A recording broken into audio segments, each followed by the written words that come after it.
Welcome to Marvel Vision, a podcast about Marvel, the MCU, and you wouldn't like me when I'm podcasting because today we're going to be talking about, gotta get it out of the way up front, The Incredible Hulk. Waste it. The Incredible Hulk. I'm Alex. I'm Justin. I'm Pete. Don't waste the fun stuff. No, we're going to do it about 50 more times. That's what I'm worried about. We are making our way through the phase 1 of MCU, the first couple of films. Last week we did Iron Man. We talked about that. This week we are going to be talking about The Incredible. What is your question right off the bat? I haven't even started. What is going on? You wouldn't like me when I'm hand raising. What the fuck? Sir, who's picking this order? This is so fucking random. This isn't even in chronological order. Like, we didn't start with Blade. We're doing Incredible Hulk instead of Hulk. Like, what the fuck, man? Pete, so much to talk to you about. Yeah, so First of all, we talked about this in the last podcast, but it's really interesting to me that you're trying to erase Mahershala Ali, who is the official Blade for the MCU. It's wild to me right off the bat. It's not the official... it's kind of interesting to me. It sounds like you don't like him as an actor, and you're not looking forward to the new Blade movie. Blade doesn't exist? Wesley Snipes doesn't exist to you? This is completely derailing the podcast here and not interesting. And also, I'm upset because I rented... also, shut up. I hate you. Hulk and Incredible Hulk because I didn't know which we were watching, and I had to fucking watch both. I started the Incredible Hulk. I was like, oh no, this is... Oh, is your texting machine not working anymore? Yeah. You couldn't text your friends to ask me, hey, which of the two movies is the one that makes sense or the other one? I'm not going to give you that fucking moment where you could be like, you dumbass Pete, we're doing Incredible Hulk. I'll save it live for the podcast. Thanks, Pete. Also, Pete, you were horribly punished by doing something you probably would have done anyway, watch a Marvel movie.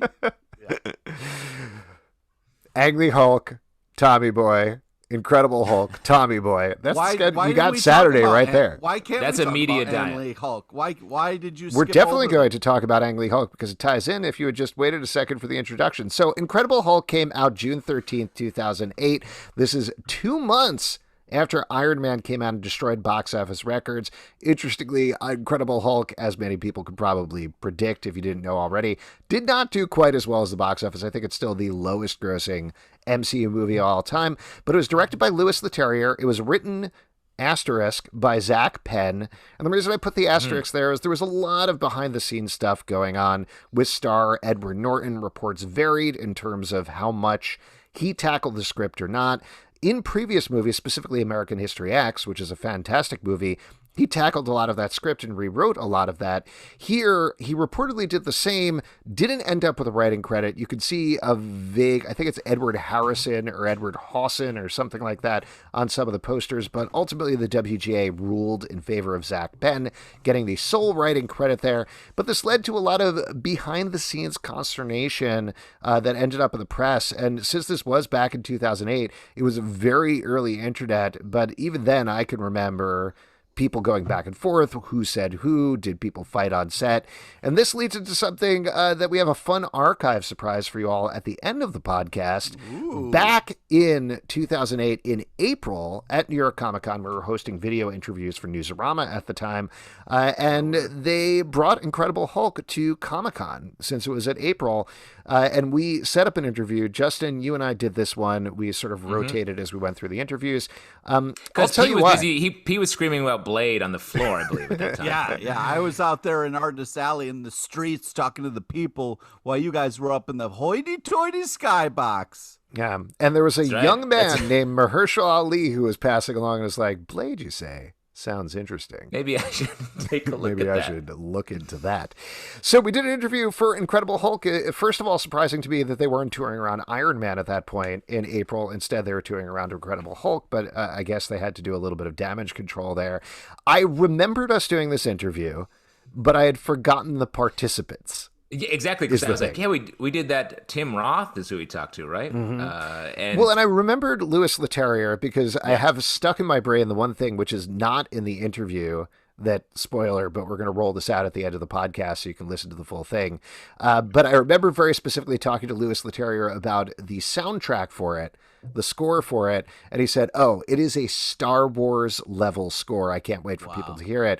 To the point that he loved it so much, he essentially forced Marvel, or I guess Universal, to release a 2-disc set of the entire score, which even surprised the composer Craig Armstrong, where he was like, really? Why would you want to do that? But Disc? oh, Every time you say that name, I think you're going to say Louis Letterier. that's what it means in French. A way to translate that, Mr. LePage. Yeah, Peter So yeah, I LePage. remember Tim Roth, remember Louis Letterier. I didn't remember the two producers there. One of those, Gale Anne Hurd, who people probably know at this point from Walking Dead. This is even pre-Walking Dead at that point, which is wild to think about. Yeah. But she had done Terminator, she had done Alien, she had done so many other movies. But the other guy that I completely forgot, to the point of watching this video and being like, wait, is that no, that has to be wrong. Kevin Feige, as we probably called him back then. It was Kevin Feige. And thinking back, it had to be like, what is this random producer doing here? What's going on? But now, of course, he's Kevin Feige. And at that point, they hadn't launched the MCU. Nobody knew really who he was. And he's just sitting there chatting about it. And this video, if you're watching this on video, you got to watch it on video. You see all of us young people, they've changed so much. We grew tiny beards, technically, and that's about it. So there's a lot of stuff that you get to really take in on this. You're get to see our interview style in evolution. Exactly. And just a warning, since it is 2008 video, maybe the audio quality is not 100% the best, but I still think it's fun to check out. And I liked hearing a lot of that information, particularly now that we know the movie and the impact of it. So there's a lot to talk about here. I wrote down way too many notes and behind the scenes things because I'll be honest with you. We talked about this beforehand after we were recording Iron Man. Pete, who claims to have forgotten which Hulk we were talking about, said, why are we going to talk about that? Are we just going to hate on that movie? At the time, I said, well, honestly, I like the Harlem fight because that was before watching this again. That's what clicked. I'm watching the Ang Lee one, and I'm going, wait a second. And your voice in my head goes, yeah, I like the Harlem fight. I'm like, I'm watching the goddamn wrong movie. I want to hear more about this voice in your head, Pete. Mm-hmm. Alex is just in there like a little Jiminy Cricket. 24/7, baby. Yeah, just constantly. So before we get into specifics about the movie or any of the trivia or anything like that, the main takeaway that I had, the point I was bringing this up, is my memory of the movie, seeing it I think it was at the Marvel Friends and Family screening in New York. Big reaction to everything. Those were the perfect screenings to see things at because everybody got everything. And I remember being blown away by the Harlem fight, absolutely loving it, being like, this is great. The rest of the movie's fine, but this is great.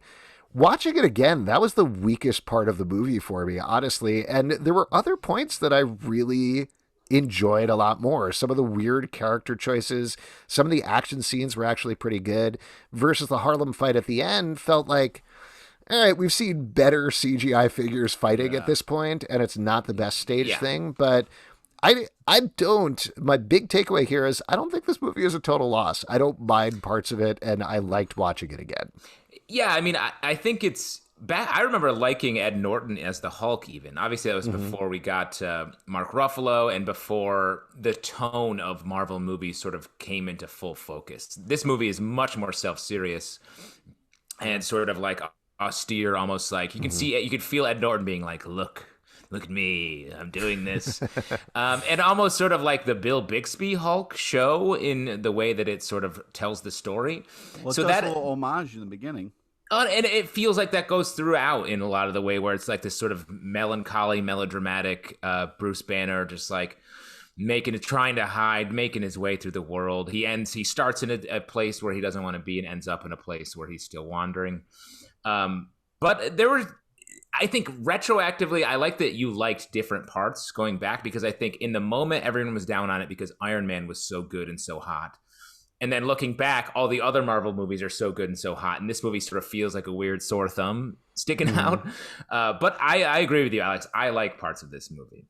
What about you, Pete, having seen a movie and a half to prep for this podcast? Yeah, I mean, well, first off, like, I appreciate the fact that this one starts like kind of where we are Hulk-wise right now, where Hulk is a little bit more horror-oriented. Like it in has the comics, you mean? Yes, yeah. It has a little bit more menacing kind of music as the movie starts. And soundtrack. and it also like, you know, Star like Wars level. see, take it easy with that, but see the kind of like it's more of a villain setup, which is very interesting. Whereas the Ang Lee start was a little bit more kind of funner, like the start of it. Also, we had the kind of Marvel flip, which had the comics in there, and I missed that. I missed the title card with just the comics and not the live action stuff. Pete, I love whatever you prepare for a podcast. Even if you prepare the wrong things, you still make sure to talk. You still make sure to talk about it. We're going to be talking about the Ang Lee movie throughout the whole thing, so buckle up. I'm here to throw the discus in the Olympics, but I also want to shoot a gun into the sky on skis. I don't care. Yeah, I don't care. I do not care. It is actually a good place to start, because the thing that's interesting about the Ang Lee movie is that I think that's gained critical mass over time as people have realized it's very weird, but it's very interesting at the same time. Yeah. But this was supposed to be not exactly a complete clean reboot of the Ang Lee version. There are actually points that Sam Elliott was interested in returning as General Ross. They tried to get Eric Bana back. And Eric Bana was like, nope, not coming back. Not in a million years, not doing that. My name's too similar to Bruce Banner. I can't do this. And part of the reason you were mentioning the beginning of the movie here, where we get this montage that sets up the Hulk's origin story, large part of that was because they had the Ang Lee version, they felt like we don't need to do the same thing again. People know what the Hulk's origin is. Let's skip through it. However, the little sub point here is there are apparently at least 70 minutes of deleted scenes from this movie.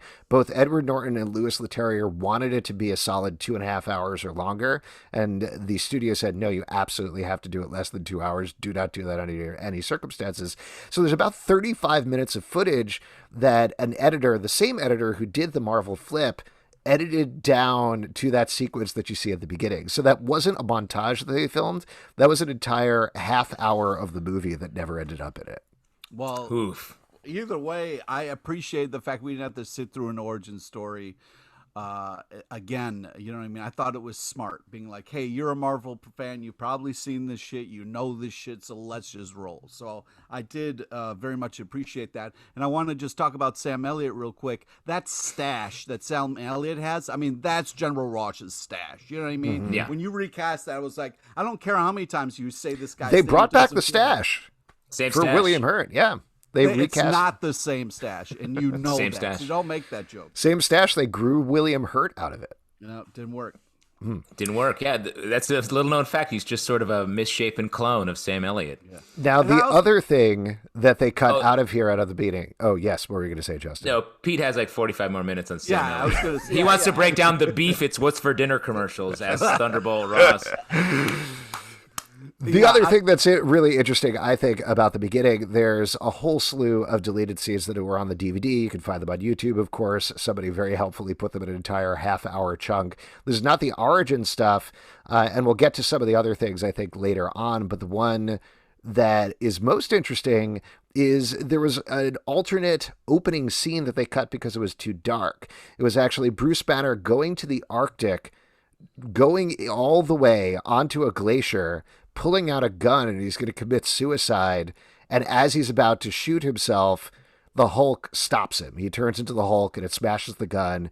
And then the Hulk smashes the ice, and it crashes, and the wave comes over, and that's what they would do, crash the title. And everybody said, ew, that is too dark. Do not do that. And instead, they started the way that they start. This is a kid's movie. Yeah. Psychopaths. That would be interesting. Suicide attempt. It would be really cool if Hulk smashed the ice and Captain America came up and Hulk went down. That would have been cool. That is exactly what happened, Pete. Yeah. No. I'm not even joking. There was 100%. It's nearly impossible to find unless you have somebody who has already done a still frame. But he smashes the ice rushes, and there's like one frame where they had a very shady Captain America who is in the ice there with the shield and frozen and everything. And the other thing that's a little interesting about this scene is Mark Ruffalo actually refers to it in Avengers and talks about it as the darkest point that he got to. So even though it doesn't actually exist in this movie, it still weirdly ties into the MCU anyway. The fact that the MCU is able to tie in deleted scenes into their main storyline, baller. Yeah. And it does seem like this movie did benefit from learning from the mistakes of the Ang Lee. Like, they don't fight a smoke monster at the end. Like, they make jokes about the, boxer shorts that somehow stayed on Hulk during the first. So, like, there were things that they were like, oh, okay, we can learn from this. Because you're a big believer in the Hulk should be fully nude all the time, because he would blow out of those clothes. Well, I mean, the fact that, like, they cut to the Hulk in the Ang Lee one, the socks were still on. I was like, the socks don't grow. That's like, but like, I don't want him to be fully renewed, but I do appreciate. Pete, is your 1,000 tweet thread on Twitter still there, where you really get into this and shout about it the appropriate amount that it needs to be shouted about? Yeah. So this was another big thing that they did with the movie that you can see throughout, to the point that Pete is making, where they were trying to make it diametrically opposite from the Ang Lee version, is they wanted to lean a little more into the action. They wanted to lean more into the horror, like you were saying, Justin. And I think this is actually the biggest thing to its detriment, is they were holding it back to the Bill Bixby version, which is a great version of the Hulk. It's a great TV show, but stylistically, it makes this movie, in my mind, feel like one iteration back of superhero movies. It's sort of the mode of the Spider-Man movies, X-Men movies, versus this quantum leap forward that Iron Man was for the MCU. Yeah, I agree with you, and that's why I think this movie sticks out so much. It's like that adaptation that doesn't quite nail it, and it's just amazing they were able to do it with the next iteration of the Hulk so quickly, and it also shows why there just hasn't been another Hulk movie, which I think we all desperately want. It feels like he's gotten short shrift. Well, there's a bunch of reasons for that. The reason that they haven't done a Hulk movie, the biggest thing is the rights, which are complicated and not public at all. So it's very hard to talk about them other than in speculative rumors. But at the time, and you guys probably noticed this, and anybody who rewatched it probably noticed this, but it was made by Marvel Studios, but it was released by Universal. Also, we didn't really talk about this with Iron Man, but the Disney Marvel sale didn't go through until 2009. So those first couple of movies were all released by Paramount. They didn't have a movie studio to release with until Disney bought them. And I think it's Avengers, the first one that has both the Disney and Paramount logos, if I remember correctly. But I guess when we get to Avengers, we'll revisit that. And then going forward, it's just Disney. Universal holds all the distribution rights to Hulk, and they have for years. So Marvel is able to use the character. They're able to put the character in things. But in terms of actually releasing the movie, that's up to Universal to do. There were rumors recently that the rights reverted. Nobody has said publicly anything about that. But the thing that also makes it tricky, not to get too deep into the weeds, but Marvel made these massive, super messy, super terrible deals decades earlier to sell off all the rights of almost all their characters to absolutely everybody, including the Hulk. They made I would say, terrible deal with Universal for theme parks, where they said, yeah, you could use all of our superhero characters in your theme parks. Go for it. So you go to Universal Islands of Adventure, all of those superhero characters there. Disney can't actually use the Marvel name at Walt Disney World or anyone that's in a certain mile radius of a Universal park, which is why when you go to Disney World or Disneyland or anything like that, it's called Avengers Campus versus Marvel World or anything like that. Ooh. So all of those rights, as far as I'm aware, are all weirdly tied together. And that, beyond anything else, is actually probably the biggest reason they haven't done a Hulk thing, because they don't want to give Universal any of the money. Sony made deals for Spider-Man. Fox got bought by Disney, but Universal is still this outlier. And really, as far as I know, all they have is, weirdly, Hulk and Namor the Submariner. And that's it. Great stash. Mm-hmm. Everyone's gonna have wings on their ankles in the next couple of summers once that Namor movie hits.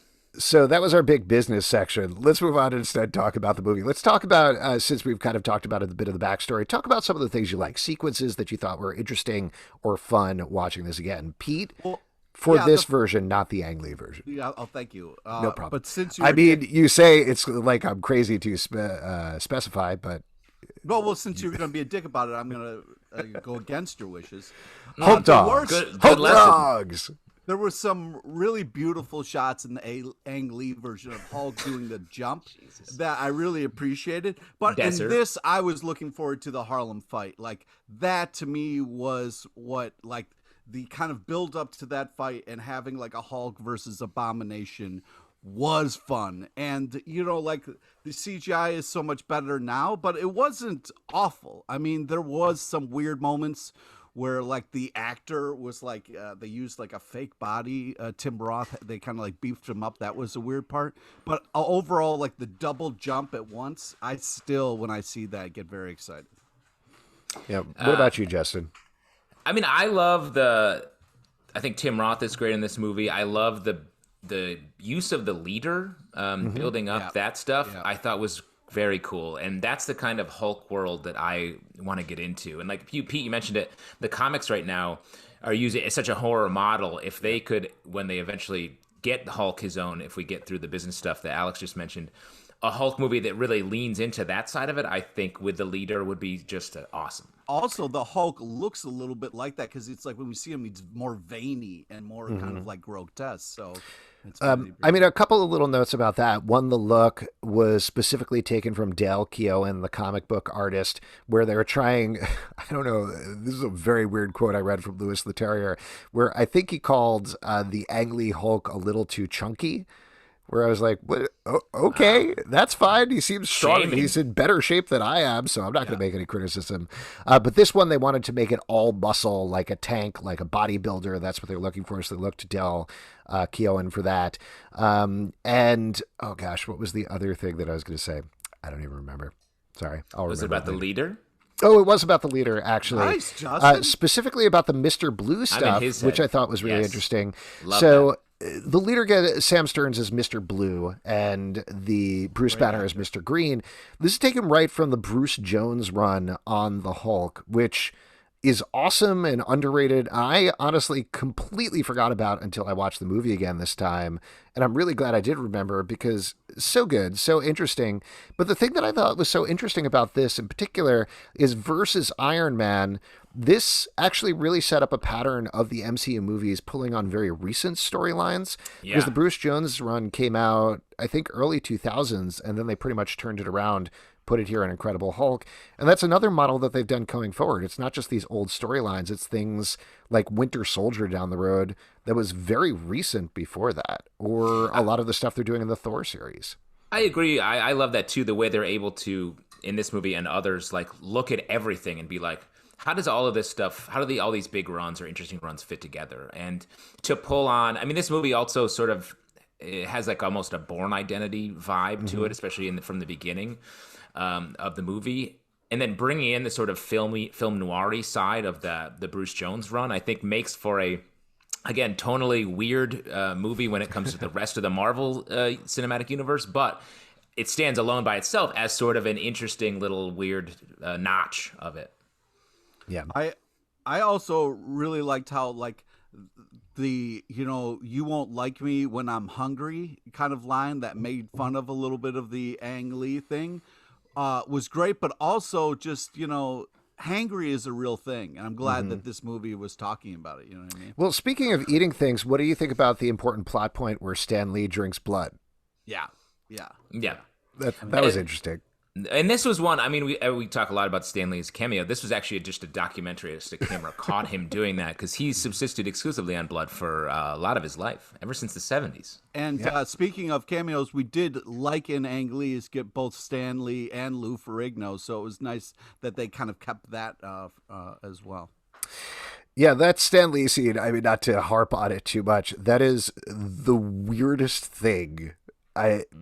Maybe not the weirdest thing in the MCU, but I had completely eradicated that from my memory, and watching this again, I was like, oh, now I remember why. That's upsetting. Then Edward Norton bleeds into a soda bottle, it goes to the United States, and then Stan Lee drinks it. That's weird. That's a weird choice. I mean, to put Stan Lee there, I think that's a fun. I don't know. I'm here for it. It's mostly the drinking the blood in the soda because that makes me very worried about soda going forward. How much of our soda has human blood in it? Alex, if you start to do research on this, you will not want to eat almost anything because there's a certain amount. What is it, like rat hair in chocolate? Like there's some crazy high amount that is allowed. I mean, I asked for it by name. Can I get the dark chocolate rat hair, please? Exactly. Smart. Rat sees pieces is what you eat. We've talked about some of the characters. We didn't really talk about Tim Roth as Emil Blonsky / Abomination. What do you think about him as a villain in the movie? I did like the kind of matchup that we had of like little quick guy versus big Hulk. Like in that first fight sequence, I thought that was like a cool kind of start. But overall, like the fact that it's just like how awful the character got, it kind of fell off for me, and I was like, I really don't like this guy at all. I did think it was interesting, like you're saying, Pete, that we had multiple iterations of the Abomination. Only at the end do we get sort of the Abomination we expect. Right. And that's sort of that's a fun choice. I feel like later Marvel movies wouldn't have done that. They would have been like, make him the guy and then have him fight a couple times or at the end, but not before. Yeah, the look of it also, while we're talking about that, of the Abomination. So in the comic books, he has scales. He's like a lizard skin, snake skin kind of thing going on. They decided not to do that because the origin of Abomination had nothing to do with reptile DNA. So they felt like they could make it a little more fleshy and bony and gross like that. The other thing, which is another crazy quote from Louis Letterier, is they decided to not give the Abomination ears. Like one of the biggest features of the Abomination of the comics is he has these fin-like ears coming out of his head, and Louis Letterier didn't want to give Abomination ears because he said, oh, Hulk's go-to move would be biting those ears like Mike Tyson did. Not grabbing them, biting them. Which, mind you, Mike Tyson did, I think, once with Evander Holyfield. Twice? He did it twice? He bit twice. It's his go-to move? Mm-hmm. It's not his go-to, but he did. I apologize to Louis Letterier. He was right. Hulk would have done that right off. No, I don't think you have to go that far just because you got the number wrong. I'm really sorry, man. It is weird, Tiff, for him to be like, the person on Earth most like Hulk, Mike Tyson. Like, just the ear biting thing. I mean, maybe he was making a joke about it. I don't know. It was a couple of years ago at this point, but it was just it's a weird way of making that choice, I think. Yes, Hulk famous for keeping pigeons on his the roof of his Hulk apartment building. Gotta clap some pigeons. But like you were saying, Pete, those first two action sequences with Tim Roth really popped a lot more for me this time. The one in the soda factory that's played like a horror movie, the Hulk just popping out and grabbing people, I thought was really well staged. Also, the creepy, like, leave me alone voice through the smoke was cool. And then wait, quick question. Pete, did you have a problem with the fact that he didn't say leave Hulk alone instead of, he said leave me alone? That's weird, right? Well, it's weird now that you say it, but at the time it didn't bother me. And like you're saying, the next sequence on the college campus after Emil Blonsky has been kind of super soldiered up a little bit is really good as well and super fun. Also, the CGI in the daylight didn't look too bad, so that was nice. Yeah. Let's turn and talk about Liv Tyler as Betty Ross. How did you feel about her performance? I felt good about it, especially with. Were you crazy about it, or was it amazing? Well, wow. I just think that the Edward Norton and her crying won me over. But overall, I remember when I heard about the casting choice, I was disappointed because I thought Jennifer Connelly did an amazing job in the Ang Lee Hulk. So it was just like, hey, we're recasting everybody. So I was like, okay. They wanted her back too, apparently, and she also said no. Yeah. So there you go. I think I like Liv Tyler. I think Betty needs to be like a little more fun or a little more the Betty from the comics, that is. And I feel like it's been wrong a lot. So like I want someone who's a little bit more like who can stand up to the Hulk. I feel like Betty in like the Peter David run and those runs sort of earlier before we get into the film noir and all the horror stuff that has come later. Betty is like sort of a firebrand, and that makes sense to me. That's someone who would go toe-to-toe with the Hulk in a relationship and feel like she has some agency. And go ahead, Pete. I did like the depiction of Hulk, like when him and Betty were hanging out in a big rainstorm, and when like the thunder would happen, Hulk would get angry and throw rocks at the sky. That was awesome. And it was also very interesting that you saw like a purple or grayish Hulk because of the different lighting. So that got me a little nerdy excited, like, oh my God, turn into fucking gray Hulk. That would be sick. Well, that scene, I agree. I really like that scene as well. That is well shot. It's well acted. That is not exactly, but pretty much directly from Hulk Gray by Jeff Loeb and Tim Sale. There's the same sort of scene where he shouts at the lightning there. And that really does feel like old school Hulk in the right way. So I agree, that's good. It's also a bummer, regardless of what I think about Liv Tyler, that they haven't brought Betty back in any way throughout the MCU. It's a very silly thing to say, but everybody's got their girlfriends to come back in different movies. Not the Hulk. He doesn't get one. Very sad. Well, and we get the Black Widow Hulk sort of relationship that never really gets to where it feels like a thing. It's just in the. But maybe in the Black Widow movie we'll get some though. So that feels even weirder to go back and retrofit that. Yeah, we'll see what happens. Other notes, I have a bunch of Easter egg and things I've written down here, but anything in particular you guys want to talk about before I start rattling through those? Well, we were talking about the kind of the campus fight scene, and I did really like the way that they kind of showed those sound waves like going against Hulk. That was a kind of a real badass shot. And then also in the Harlem fight sequence, which great to see a little Apollo Theater there, and Hulk didn't trash it or the Abomination, so I was very happy about that. But the like using the car as like Hulk hands, like seeing the Hulk use Hulk hands was just that was really. He's just like us. Yeah. Didn't the Hulk hands come out of this movie? Yeah. I think it did, yeah. It was Jesse Falcon, right? That's a cultural, yes. Our guy Jesse Falcon, UCB improviser, and Marvel toy, I don't know, impresario. He somehow manages that line.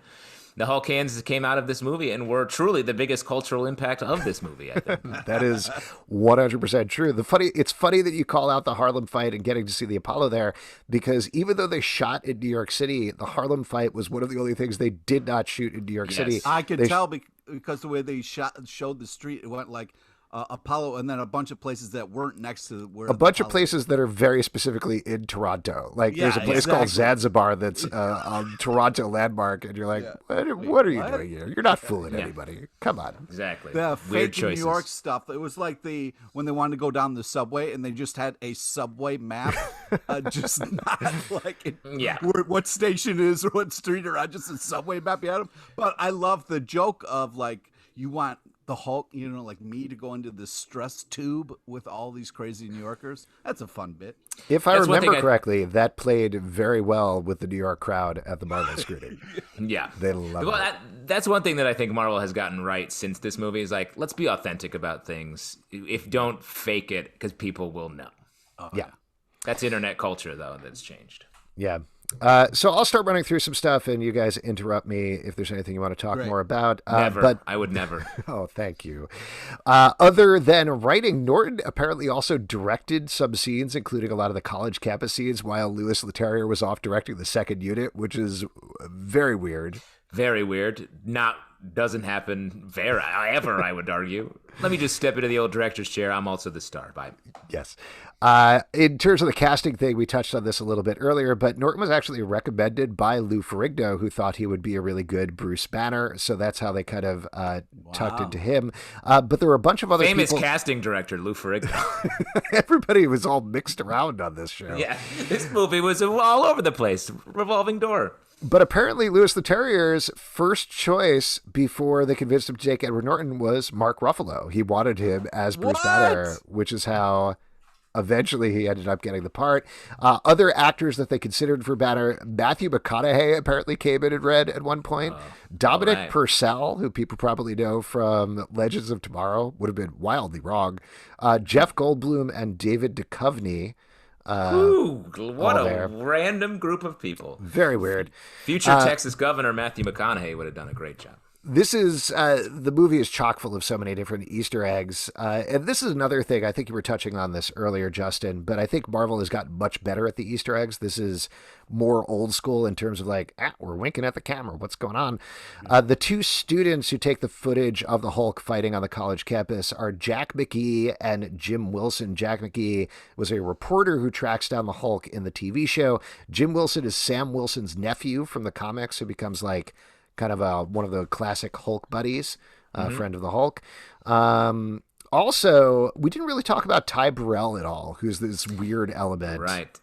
Dating who plays Leonard Samson, though. Leonard Samson, yeah. And if you look at the deleted... What? Phil Dunphy? Is that? It's another character he plays, but yes. He eventually becomes Doc Samson. Part of the plan that Norton had when he was rejiggering the script was apparently to set up things like the leader, like Doc Samson, like all of these things. They had all 3 film plan that obviously never happened. But even more than that, if you look at the deleted scenes, there are like literally a solid 15 to 20 minutes of them are Tyra Burrell's plot line that got completely excised from the film entirely. It's a real bummer, but there's so many other things going on with him that didn't end up in the final cut. Yeah, I remember seeing, when I first saw this movie, I was like, Leonard Sampson. I was like, oh, not much to say or do. This was, I wrote down a couple of notes as well. One, the start of the movie with the genetics thing going on feels very old school Marvel. Like that's also in line with what they were doing with Spider-Man and the X-Men movies. So that's kind of interesting. While Bruce Banner is looking at the TV, he flips past the courtship of Eddie's father with Bill Bixby. So that's his cameo in the movie. In Ross's office, there's a portrait of Steve Rogers as Captain America. And there's also a label reading Dr. Reinstein, which is the character from the comics who turns him into a super soldier, turns Captain America into a super soldier. For the movies, obviously, they changed it to Abraham Erskine, so it's a little bit different. You mentioned this earlier, Pete, but the eyes like the Bixby show. That green eye effect is right from there. This is another cameo, Stanley's Pizza. So we have this pizza parlor character named after Stan Lee, but also it's played by Paul Soles, who has been dozens of voice acting jobs. He was Rick Jones on the Captain America animated series. He was Bruce Banner and Rick Jones on the Hulk animated series. And he was actually Spider-Man and Peter Parker on the original animated series. So he's the first person ever to play Spider-Man, which is kind of neat. That's awesome. That is cool. Stan Lee getting all these extra cameos. He's just banking. I hope he got money for it. I hope he got an extra bottle of blood soda, something that he loved to drink. Bothering you. Some more. It's really upsetting.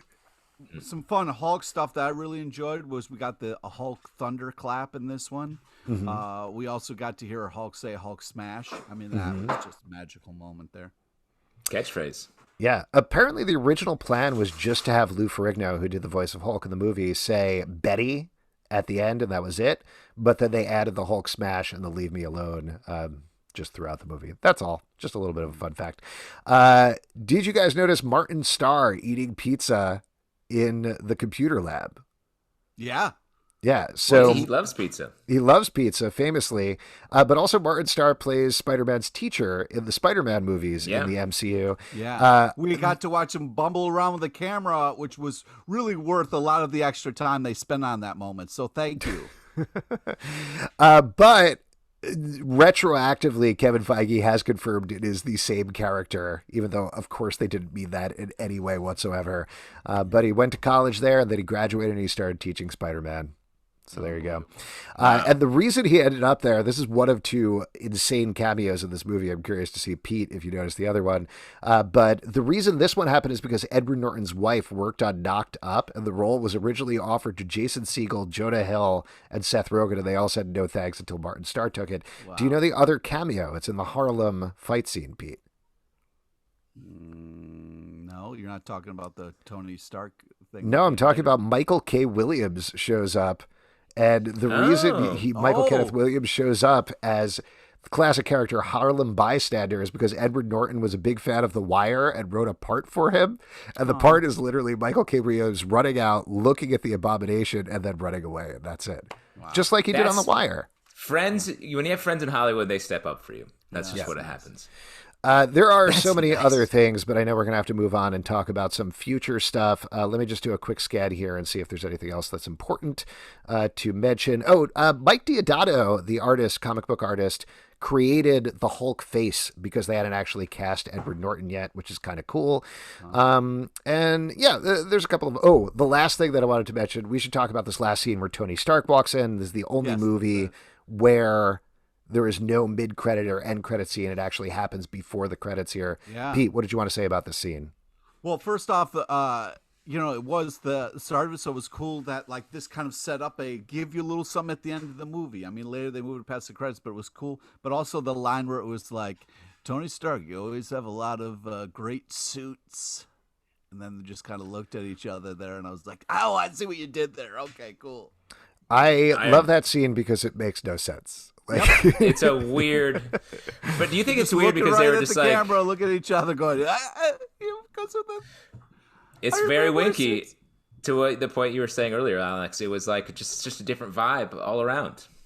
And I think there's either on Agents of S.H.I.E.L.D. or somewhere else, they contradict it later on and are like, yeah, he shouldn't have said that. Tony Stark shouldn't have done that. He had no right to do that. So they retconned the whole thing.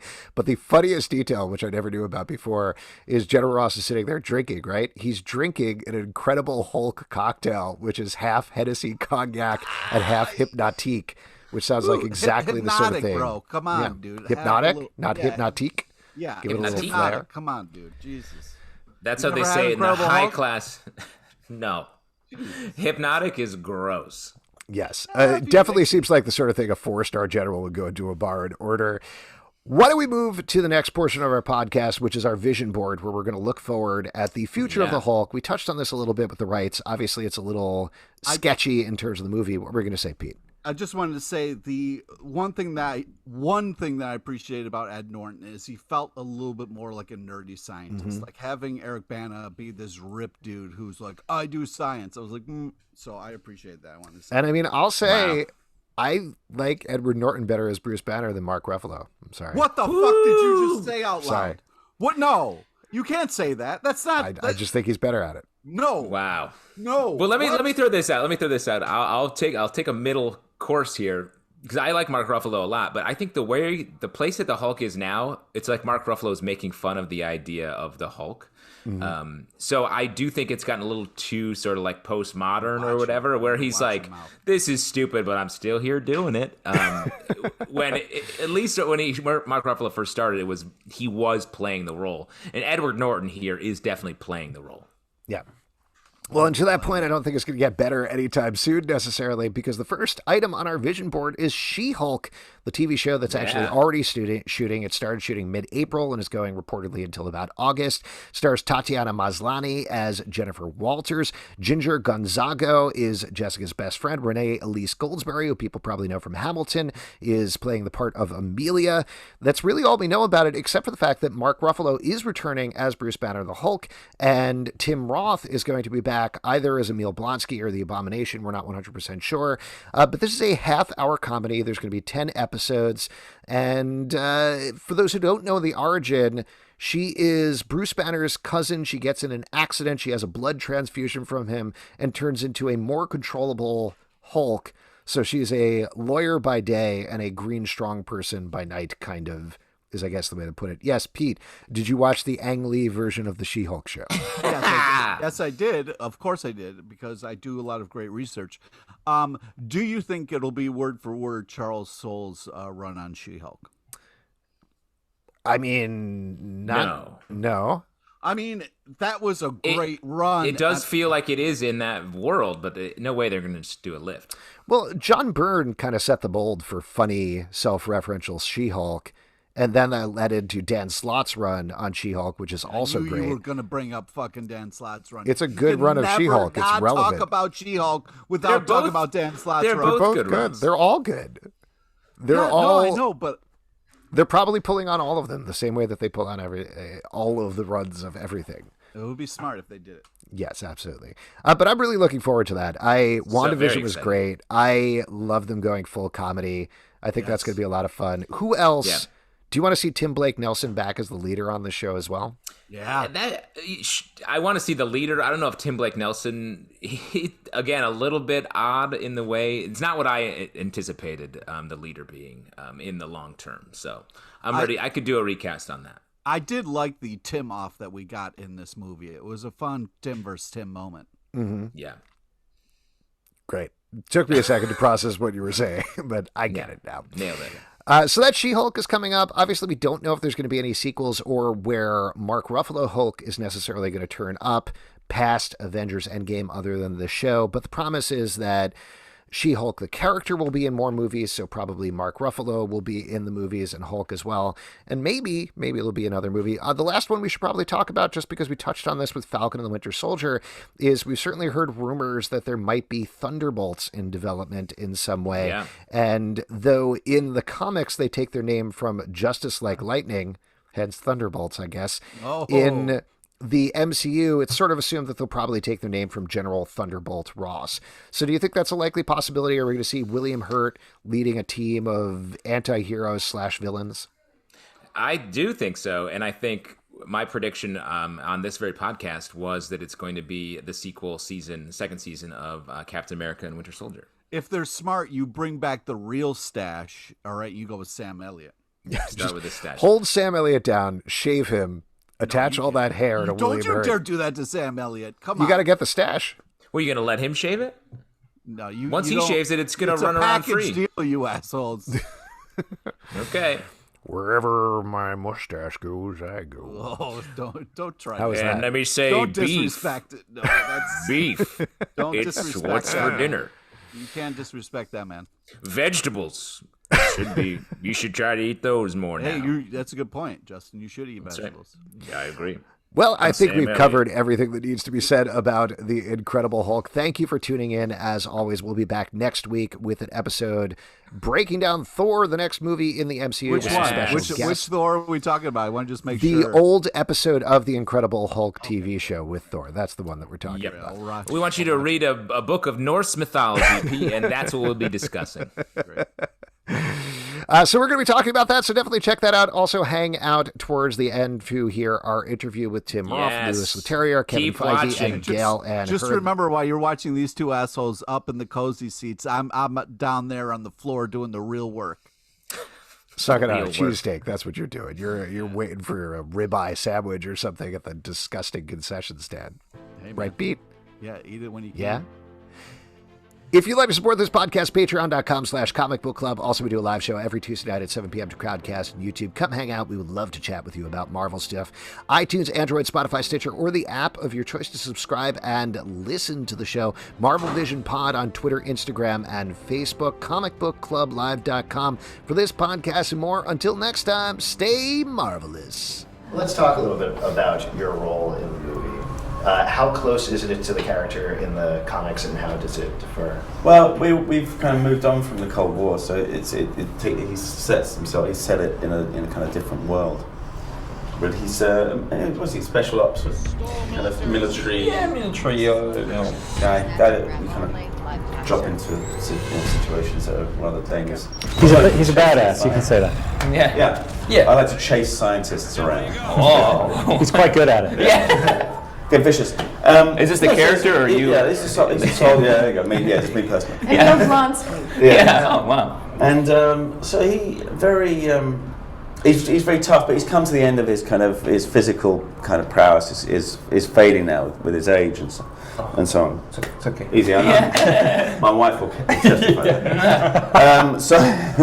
So and then he gets a glimpse of something that's beyond, something that is magnificent and truly incredible, and he wants it, and he wants it, and he goes after it.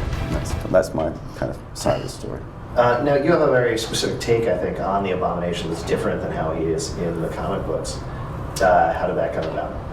Well, I told these guys, I love the Abomination's design, but I couldn't really justify that sort of like reptilian, creature from Black Lagoon on steroid look, So I asked them, is it okay to tweak it a little bit, and they said, I think we can for the movies, So we decided to make it really an uber human, somebody that gets injected, and there's some, there's a scene that explains precisely what's happening in the process, how they inject him, and the transformation and the final look, is a product of that. So. Rumor has it there's kind of a short little fight scene at the end. Very short, very short. I mean, over in a split second. You miss it. Yeah. Because it's a drama, It's a steep. But it's a 26-minute. Well, yeah. That Want to clarify that? I'd love to clarify it.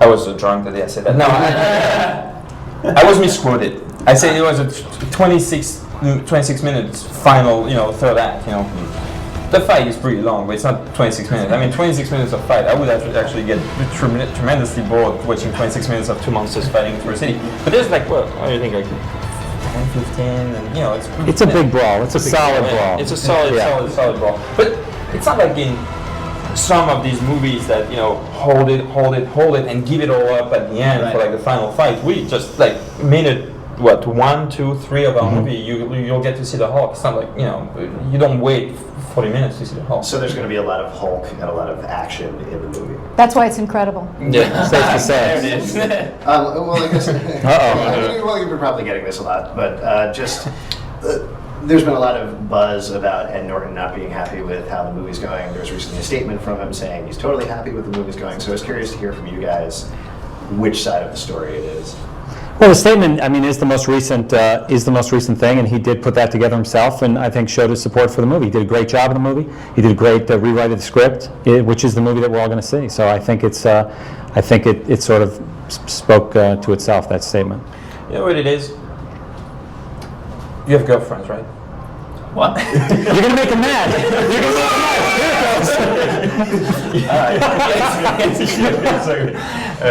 Now, well, when you get into a fight with your girlfriend, it's nothing. It's like, when do you put the frying pan? Here, no. And then, you fight for a little bit, and then afterwards you're like, I'm angry at you, but you don't remember what started the thing? That's pretty much, what happened quite fast, and we're like, yeah. But, the press, a certain kind of a press, The frying pan argument with your girlfriend doesn't end up in... Yeah, no, exactly. It doesn't end up in the news. Or does it? Because they love that. They love, they actually love that. It makes for a good story, but it really is not a good story. He did a great job. He's a great Bruce Banner. And ultimately, that's all that matters. And that's what's great about this crowd. We're going to show some stuff very soon, actually. And I think they're going to go crazy for it, because that's all that matters, is what's up there on that screen. So the lesson is you wouldn't like Ed Norton when he's angry. No. Or when you put the frying pan in the wrong place. Don't give Ed Norton a frying pan.